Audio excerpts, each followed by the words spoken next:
پہاڑی زبان میں اپڈیٹ سنیے۔ ایک پاسے دنیا وچ بیوہ خواتین دا عالمی تہاڑا منایا جا رہا ہے، لیکن دوئے پاسے مقبوض ریاست جموں کشمیر وچ بیوہ نیم بیوہ کڑیاں تنازع کشمیر دا خمیازہ بھگت رہی ہیں۔ جنوری 1989 تھی 31 مئی 2024 تکر بے لگام بھارتی ریاستی دہشت گردی دے نتیجے وچ 22,975 تھی زیادہ کشمیری کڑیاں بیوہ ہو چکی ہیں۔ غاصب درندہ صفت بھارتی فوج سن ناکردہ جرائم دی پاداش وچ بعض دے خامدہ کو سرعام قتل اور بعض کو دوران حراست لاپتہ کر دیتا ہے۔ گزشتہ 3 دہائیاں دے دوران 10,000 تھی زیادہ لوگوں کو غاصب فوج سن لاپتہ کر دیتا ہے۔ انہاں دا کوئی علم نہیں کہ وہ کسے زندان خانے وچن یا پھر انہاں کو شہید کرنا تھی بعد اجتماعی قبراں وچ دفنا دیتا گیا ہے۔ یہ صورتحال پوری دنیا دے انصاف پسند حکمرانہ واسطے ایک لمحی فکریہ ہے۔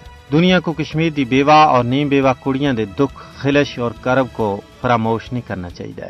کشمیری بیوہ نیم بیوہ کڑیاں دے دکھاں دے بارے وچ بیداری پیدا کرنی چاہیے۔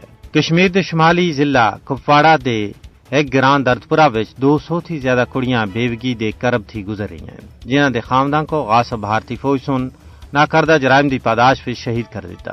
اس نہ ختم ہون والے دکھ، درد اور کرب سن کشمیری بیوہ کڑیاں کو نفسیاتی بیماریاں دا شکار کر دیتا ہے۔ انہاں دے یتیم بچیاں دی تعداد 1.5 لاکھ دے قریب ہے۔ او بھی والدین دی جدائی دا کرب برداشت کر رہے ہیں۔ انہاں دا کوئی پرسان حال نہیں ہے۔ مقبوضہ ریاست جموں کشمیر وچ بیوہ کڑیاں دی اتنی بڑی تعداد بھارتی نام نہاد جمہوریت اور سیکولرزم ہوتا ہے ایک بدنما داغ ہے۔ مقبوضہ ریاست جموں کشمیر دی یہ صورتحال عالمی برادری واسطے چشم کشا ہے۔